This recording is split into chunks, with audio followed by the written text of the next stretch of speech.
안녕하세요. 책한민국입니다. 오늘 소개할 책은 마흔, 다시 만날 것처럼 헤어져라. 올 초에 고등학교 은사님이 퇴직하시고 시골에서 곡간 농사를 지으시는데 판로에 어려움을 겪으신다는 소식을 전해 들었다. 내가 도와드릴 방법이 없을까 고민하다가 SNS에 은사님의 곡감에 대한 광고 글을 올렸다. 감사하게도 곡감이 모두 팔렸다. 뿌듯한 마음으로 은사님께 전화를 드렸다. 선생님, 내년엔 좀 더 많이 수확하시죠. 제가 열심히 광고하겠습니다. 말만이라도 고맙네. 그런데 농사는 그렇게 되지가 않아. 수확량을 늘리기가 쉽지 않네. 나무마다 적절한 과실수가 있거든. 너무 많이 열매가 달리면 오히려 상태가 안 좋아. 그래서 가지를 솎아주는 전정 작업을 잘 해야 해. 그렇게 가지를 잘라주면 다음 해에 더 건강한 가지가 나오고 과일도 실하게 열리는 거지. 농사는 농부가 욕심을 버릴 때 비로소 잘 되는 거란다. 사람들과의 관계도 마찬가지다. 우리는 보통 관계를 많이 맺을수록 좋다고 생각하고 무리하게 그 수를 늘려간다. 그렇지만 나무마다 최상의 열매를 맺을 수 있는 한계가 있듯 사람마다 본인에게 적합한 관계의 양이 있다. 그 양을 무리하게 초과하면 관계 하나하나는 부실해진다. 내가 훈장처럼 수집했던 관계 속에서 새로운 불화와 갈등이 싹트고 결국 처치 곤란한 가지와 열매 때문에 끙끙 속을 앓는다. 관계도 감 키우는 것처럼 가지치기가 필요하다. 관계를 잘 정리한다는 것은 영원히 변하지 않는 관계란 없음을 인정하는 것이다. 즉, 끝이 있다는 사실을 알기에 현재에 충실하되 끝났을 때는 겸허히 그 사실을 받아들이는 고도의 기술이다.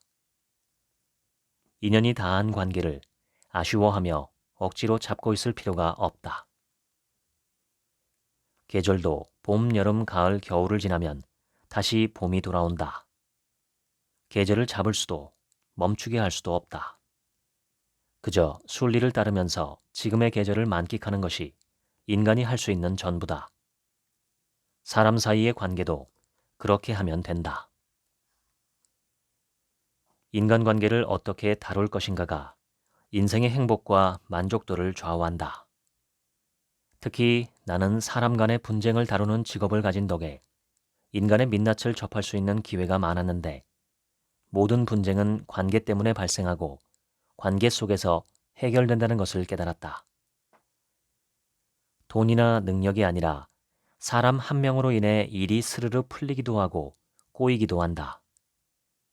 그런 모습들을 지켜보며 관계를 다스릴 줄 안다는 것은 곧 인생을 내 뜻대로 이끌어 나가는 지혜임을 알게 되었다.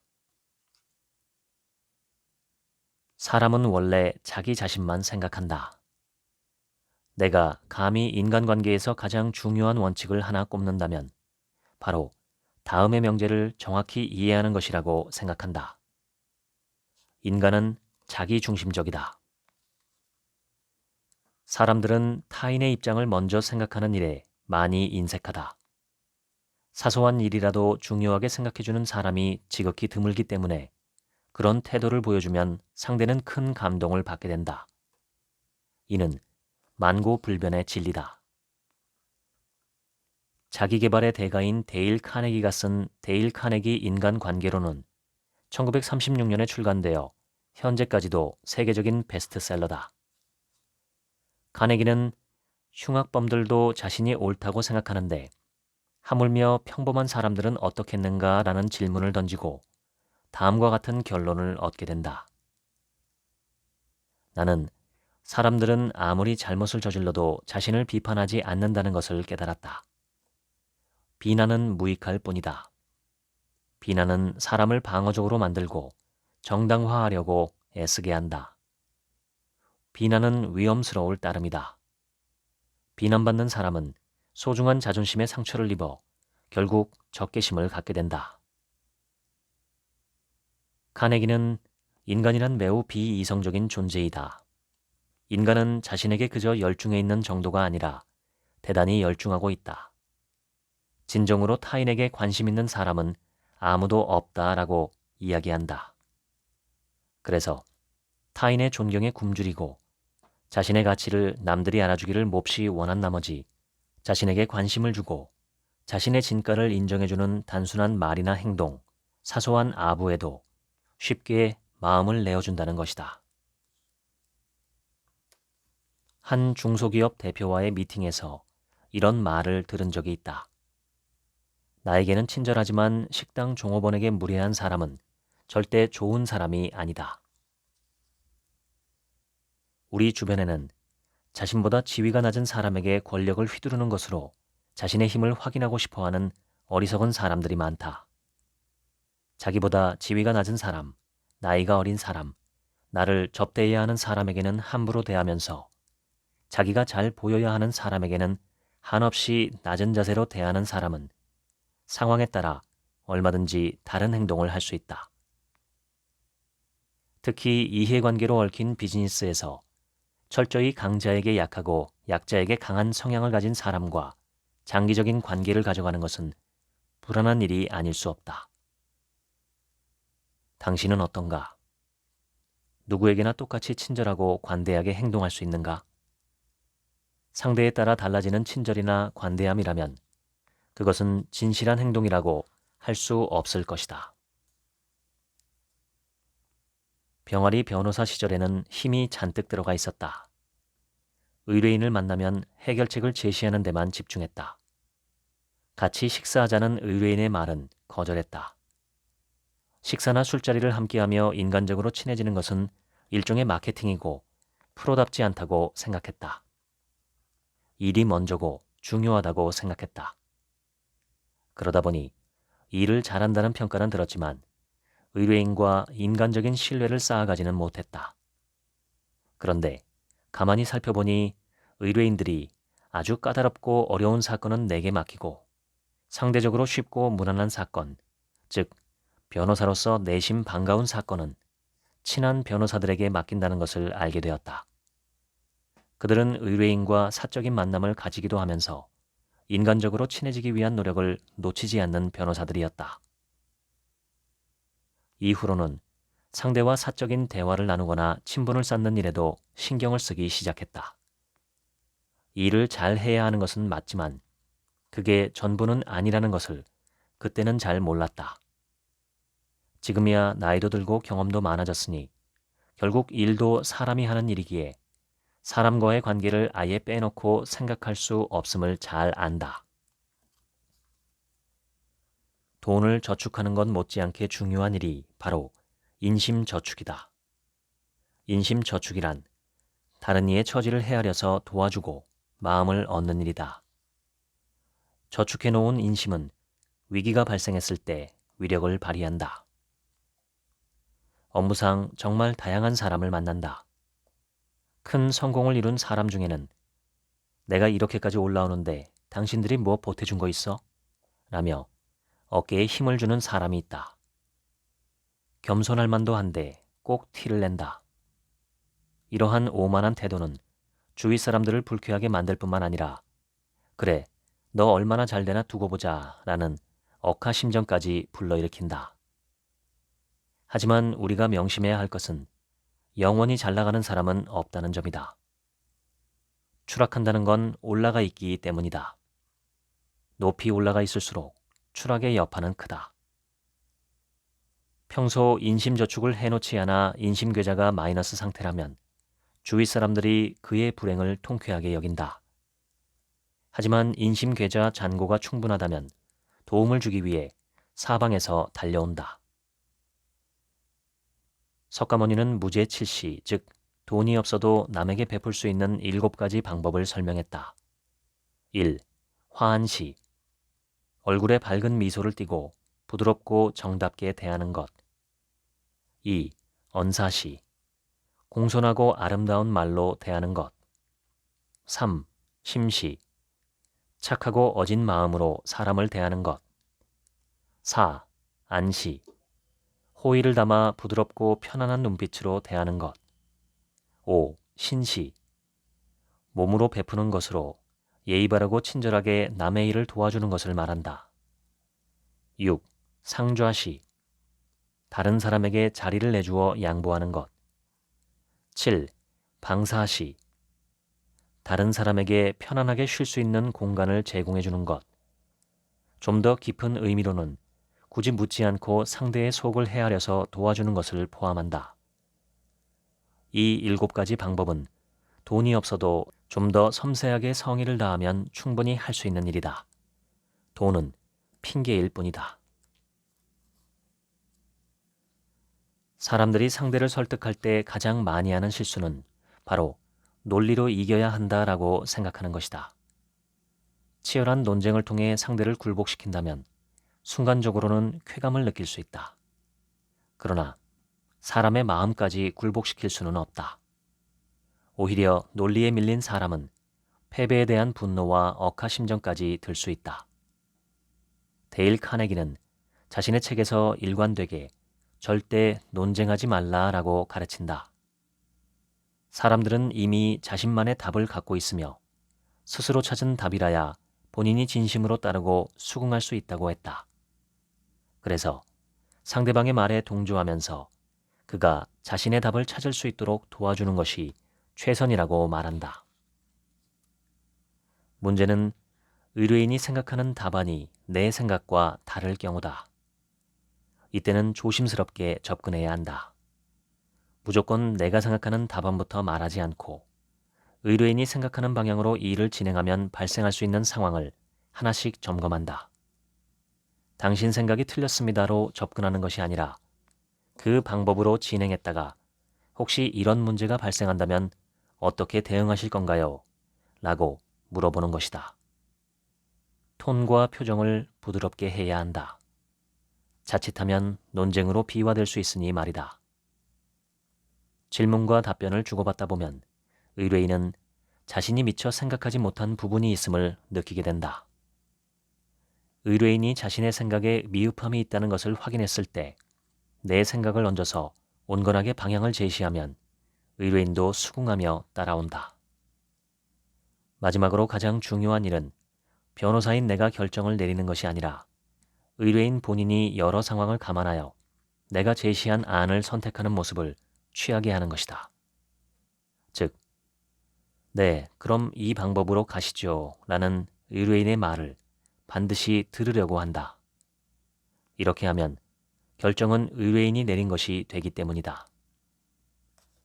다른 변호사들보다 상담 시간이 좀 더 걸리긴 하지만 첫 상담 때 이런 과정을 거치면 이후 일 처리가 훨씬 수월해진다. 우리가 누군가를 변화시키려고 하거나 어떤 방향으로 이끌려고 할 때 힘이 들더라도 상대방을 그 방향으로 유도하기 위해 섬세한 노력을 기울여야 한다.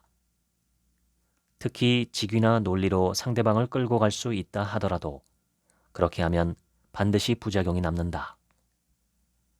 처칠이 남긴 유명한 명언이 있다. 나는 배우는 것을 좋아한다. 하지만 누가 나를 가르치는 것은 좋아하지 않는다. 어느 기업의 요청으로 저성과자 대상 교육에 참여한 적이 있었다. 각 부서별로 성과가 저조한 사람들을 모아서 진행한 강의였는데 교육을 주관한 담당자와 대화를 나누다 이런 질문을 던져보았다. 각 부서별 저성과자로 지목된 분들의 공통점은 무엇인가요? 나는 창의력이 없다, 게으르다, 고집이 세다 등의 답변을 예상했다. 그런데 교육 담당자는 단호하게 말했다. 가장 중요한 공통점이 있어요. 바로 대인 민감도가 떨어진다는 겁니다. 대인 민감도가 떨어지는 사람이란 상황을 제대로 파악하지 못하고 내 행동과 말을 상대방이 어떻게 느끼는지 알아채지 못하는 사람을 말하는 것이리라. 대화를 하면 답답하고 일도 어렵게 꼬여버려서 함께 일하고 싶지 않은 사람이다. 그런 사람과 같이 일하면 속된 말로 진짜 속 터진다. 교육 담당자의 말이 핵심을 찔렀다고 본다. 대인 민감도가 높은 사람은 상대방이 나를 어떻게 보는지 그 사람의 입장에서 생각한다. 상대방의 표정이나 말투, 몸짓에 숨겨진 의도를 감지하고 그에 맞춰 대응한다. 둔한 사람에게는 어려운 일이다. 현명하고 예민한 사람들이라야 가능하다. 의사소통을 연구하는 학문 분야에서 중요하게 다루는 내용 중 하나가 메타 커뮤니케이션이다.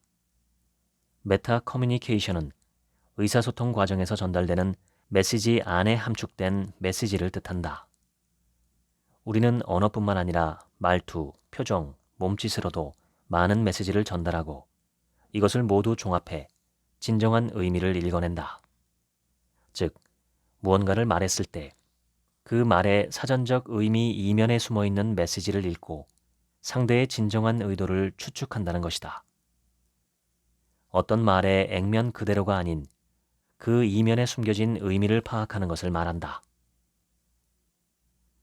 눈치가 빠른 사람은 본능적으로 상대방의 말 속에서 뭔가 껄끄러운 뉘앙스를 잘 감지한다. 소위 촉이 좋은 사람, 대인 민감도가 높은 사람이다. 하지만 둔한 사람은 말을 액면 그대로 받아들이기 때문에 상대방은 상당히 답답할 수 있다. 지금까지 수많은 의뢰인을 만났지만 변하지 않는 진실 한 가지는 의뢰인이라고 해서 변호사에게 항상 진실만을 말하지는 않는다는 것이다. 큰 돈을 주고 골치 아픈 문제를 해결하기 위해 만난 사람에게도 솔직하지 못한 게 사람이다. 하물며 일상생활에서 만나는 사람에게는 더하면 더하지 덜하지는 않을 것이다.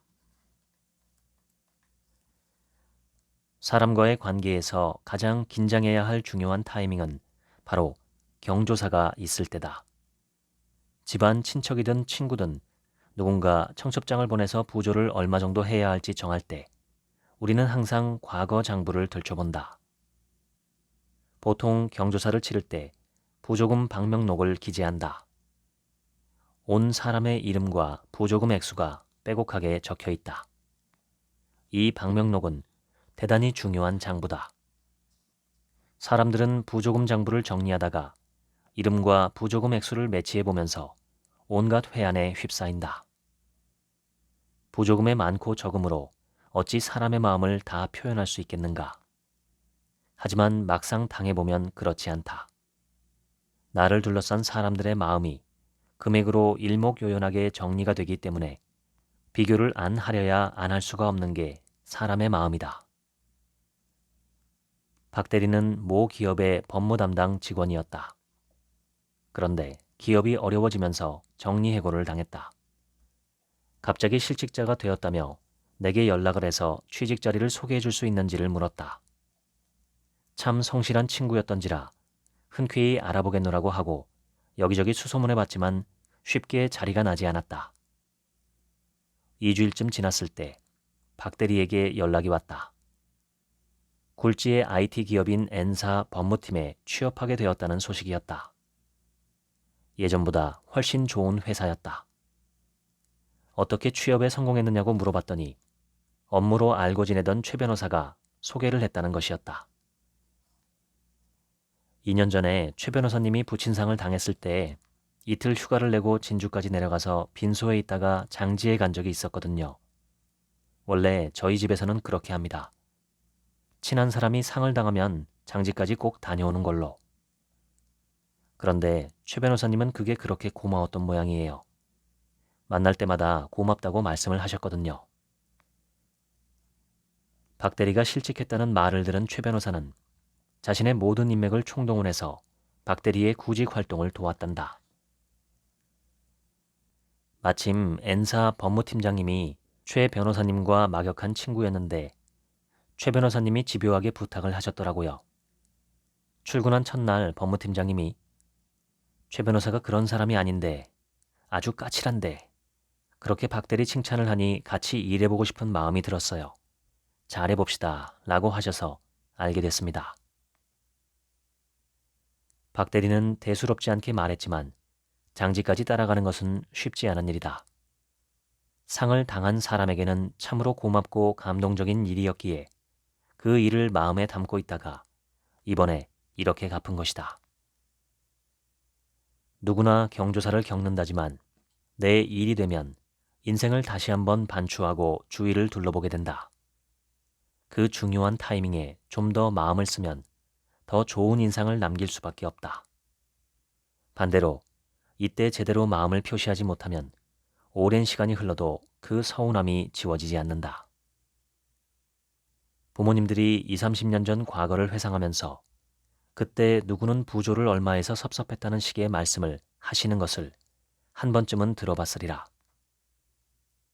범죄를 저질러도 일정 기간이 지나면 더 이상 처벌할 수 없도록 공소시효라는 제도를 두는데 인간관계에서의 섭섭함은 형사상 공소시효보다 더 오랫동안 남아 우리 마음을 지배하는 듯하다. 우리가 관계를 유지함에 있어서 항상 상대방에게 잘하기는 어렵다. 현실적으로 언제나 모든 일을 챙길 수는 없기 때문이다. 하지만 그 집에 경조사가 발생했을 때는 아주 중요한 순간이다. 이때 어떻게 하느냐에 따라 관계의 질이 달라진다. 돈은 조금 손해일지 몰라도 마음을 표현할 수 있는 기회라 생각하는 게 좋다. 인간관계란 어렵고 복잡한 듯 보이지만 한편으로는 중간중간 중요한 매듭에서 어떻게 하느냐가 많은 부분을 커버해준다.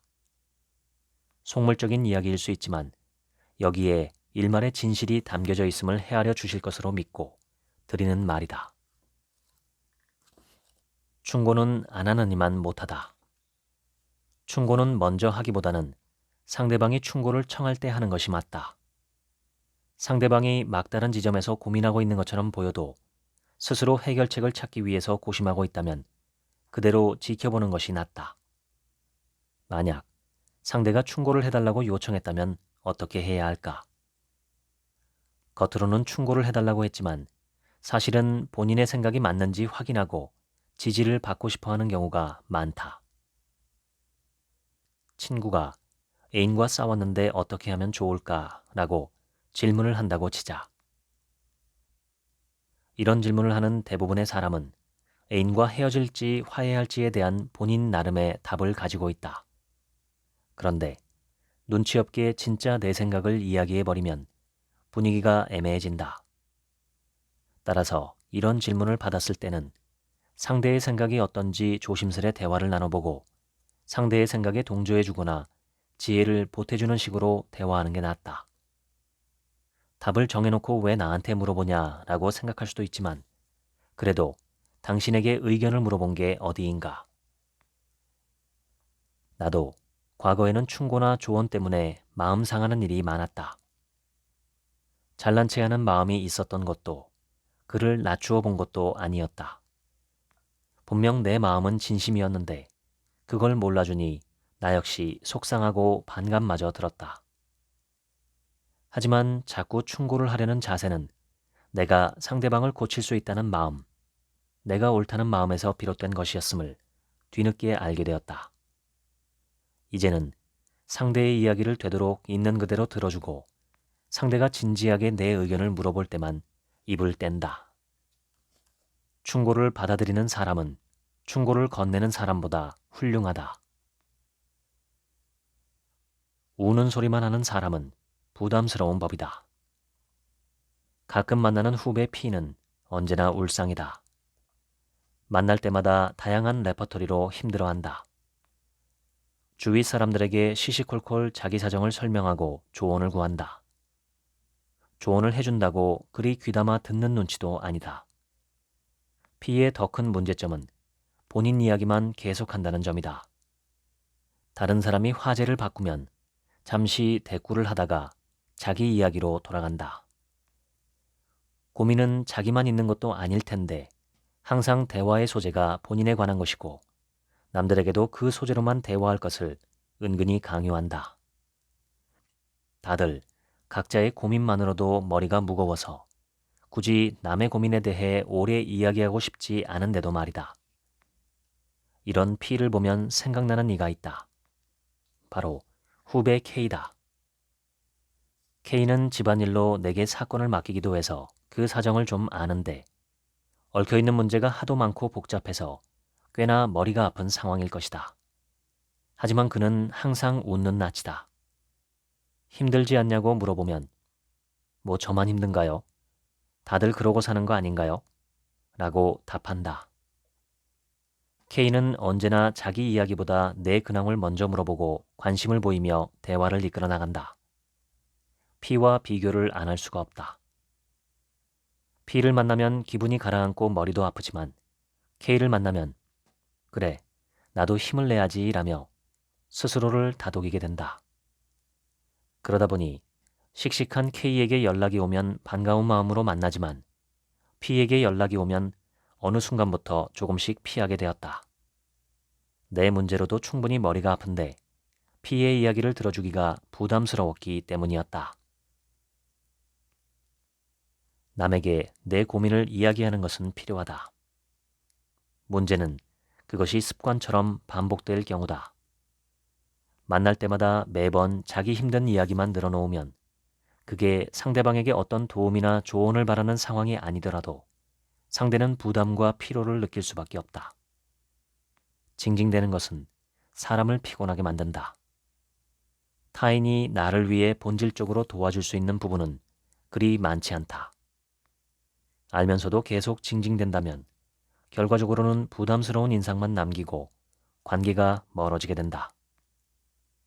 정말 누군가의 도움이 필요한 상황이라면 적합한 사람에게 제대로 부탁해야 한다. 책은담에 이런 말이 있다. 남의 악행에 관해 들었을지라도 곧바로 미워하지 말라. 남을 헐뜯는 자의 그릇된 분풀이에 휘말릴까 두렵다. 남의 선행에 관해 들었을지라도 급하게 사귀지 말라. 간사한 자의 출세 도구로 이용될까 두렵다. 공자 또한 이와 비슷한 말을 했다. 여러 사람이 미워해도 반드시 내가 살펴보고 판단하고 여러 사람이 좋아해도 반드시 내가 살펴보고 판단하라.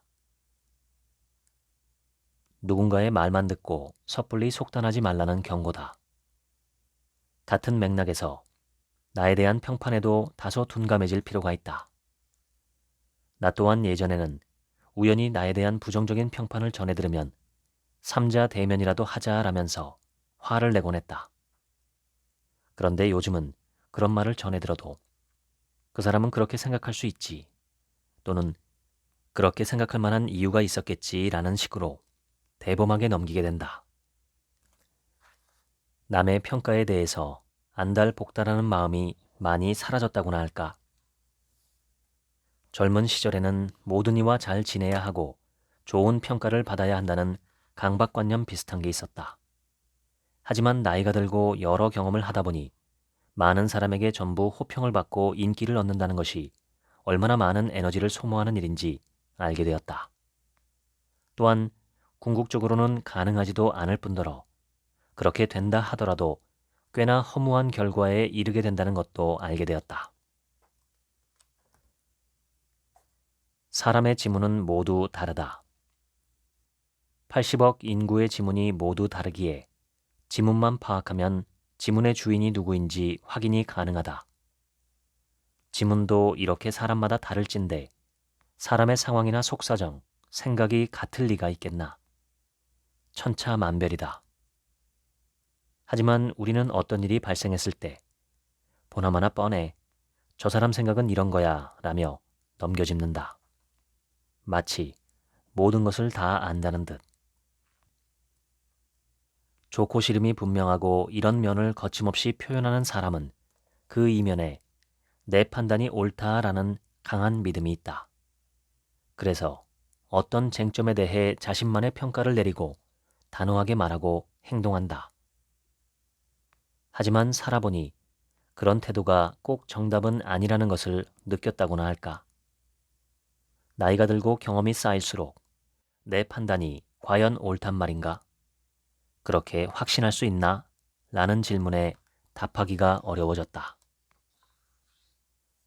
꽉 찬 댐은 댐 구실을 못한다.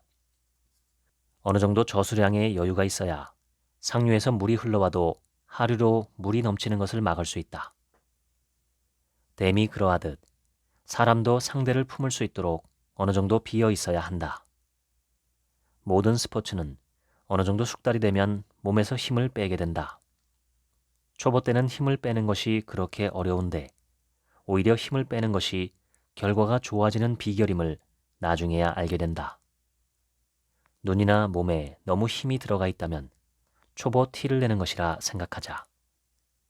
뛰어난 사람들은 다들 부드럽다. 좋고 싫은 마음이 너무 확연하면 사물과의 관계가 멀어지고 현명한 것과 어리석은 것을 구별하는 마음이 너무 뚜렷하면 사람들과 오래 친해질 수 없다. 그러므로 훌륭한 사람은 안으로는 엄하고 분명해야 하지만 밖으로는 언제나 원만하고 넉넉해야 한다. 책은담. 애덤 그랜트는 기브앤테이크에서 사람의 성향에 따라 기버, 즉 잘 퍼주는 사람, 테이커, 받는 것만 챙기는 사람, 매처, 준 만큼 받고 받은 만큼 주는 사람으로 분류했다.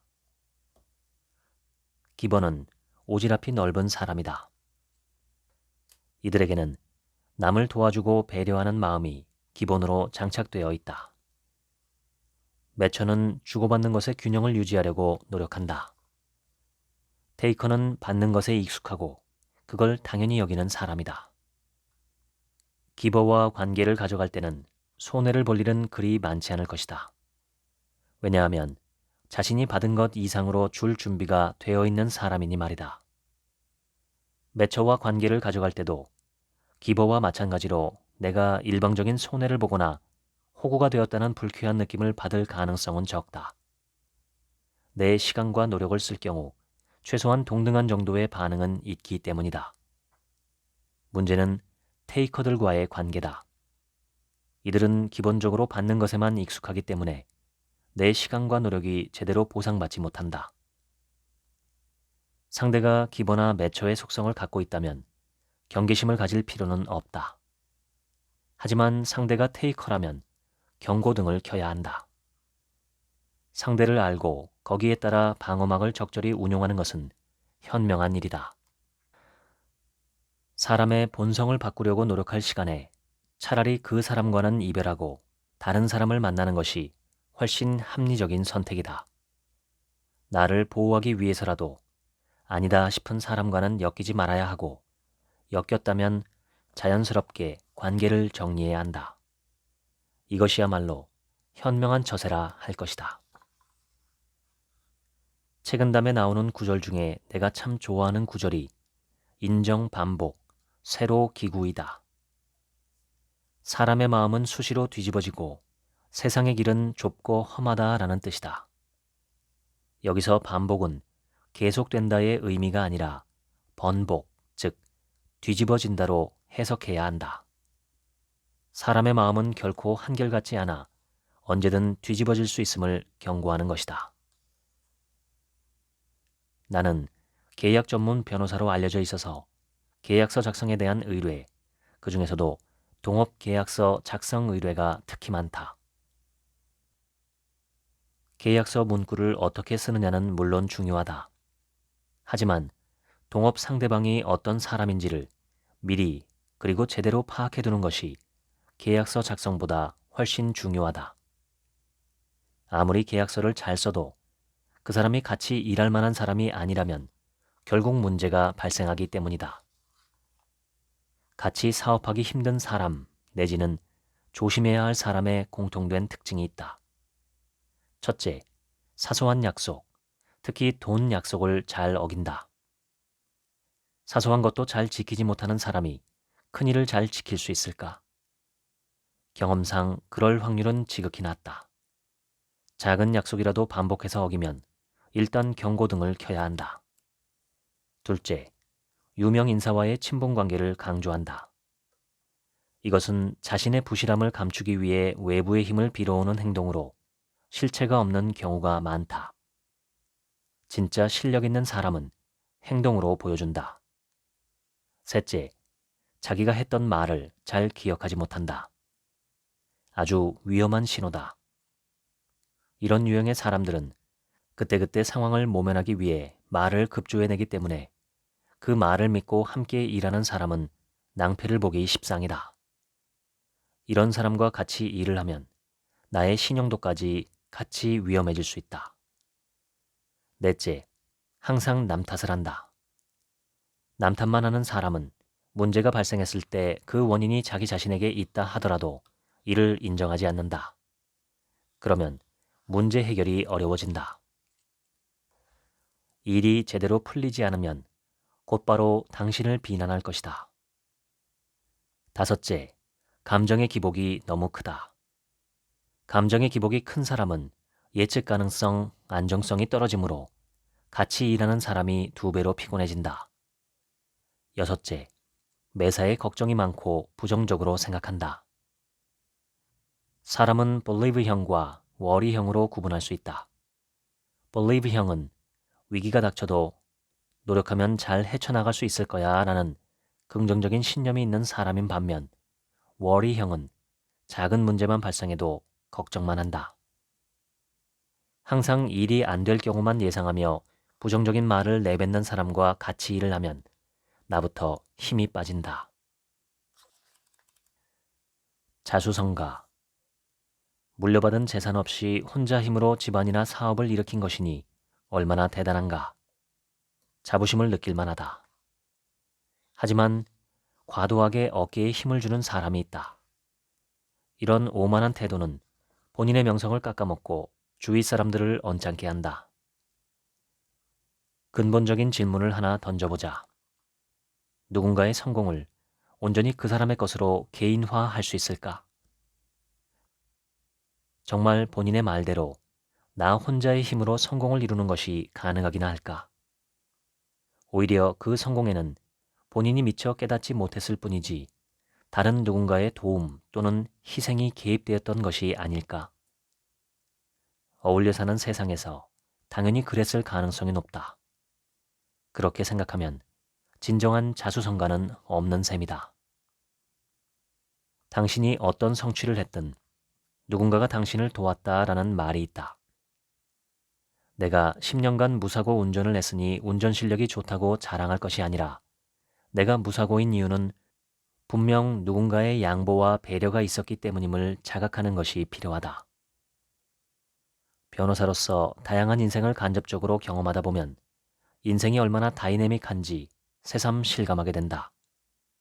잘 나가던 사람이 하루아침에 바닥까지 추락하고 집안이 풍비박산 나는가 하면 몇 년을 힘들어하던 사람이 좋은 기회를 만나 멋지게 재기하기도 한다.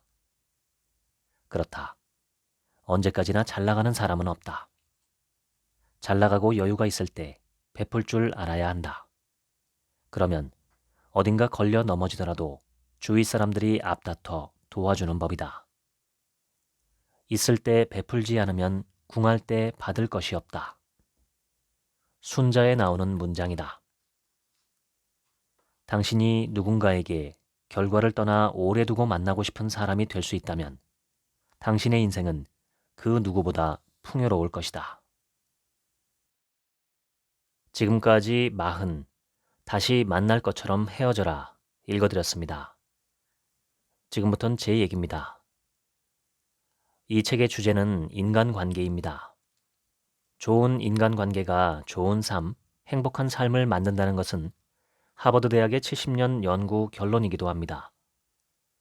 인간관계는 크게 나눠 가족, 친척 등 혈연관계, 학연, 지연 등 사회적 관계, 그리고 마지막으로 비즈니스로 엮인 관계, 이렇게 3가지가 있습니다. 혈연, 지연, 어변이죠. 이 중에 한 사람의 행, 불행에 가장 큰 영향을 주는 관계는 혈연이 아닐까 싶습니다. 혈연 관계에서 스트레스를 받으며 행복한 사람은 드물죠. 또 아무리 어려운 상황이어도 가족 간에 똘똘 뭉친다면 결국 이겨냅니다. 이 점에서 보자면 혈연을 끊고 수행과 구도의 길을 가는 천주교 신부님이나 불교의 스님들은 보통 결심이 아니라고 봐야 합니다.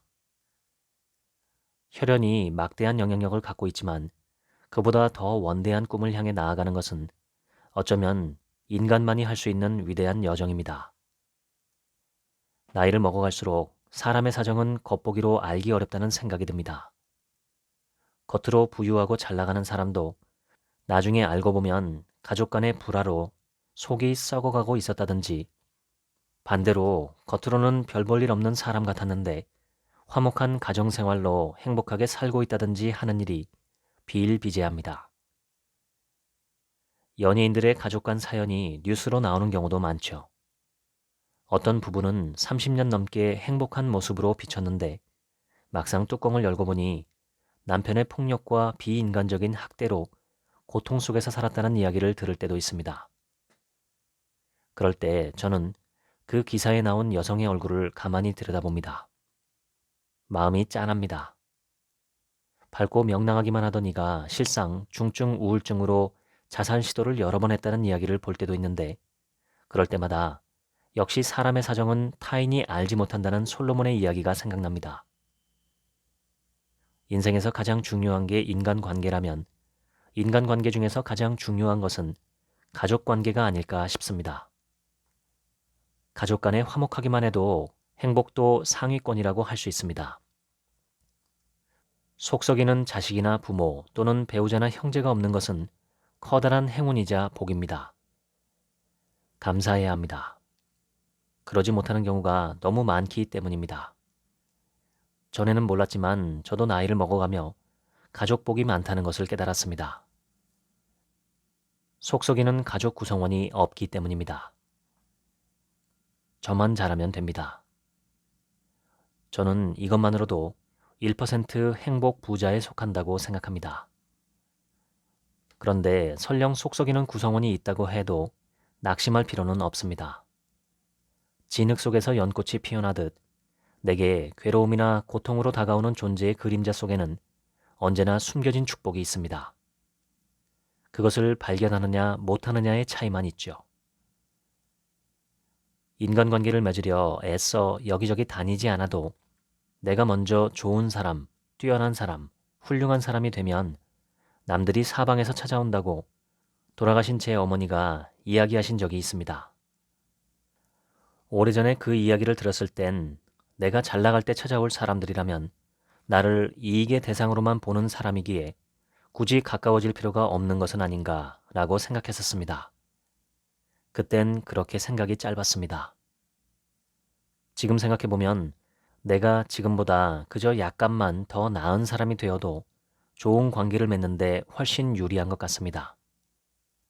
인간관계는 절대평가가 아니라 상대평가이기 때문입니다. 그리고 세상에는 좋은 사람들이 좋지 않은 사람들보다 훨씬 더 많습니다. 많은 사람과 알게 된다면 그만큼 좋지 못한 사람들과도 접촉을 하겠지만 그보다 훨씬 더 많은 좋은 사람을 알게 되는 셈이니 손해보는 장사가 아닙니다.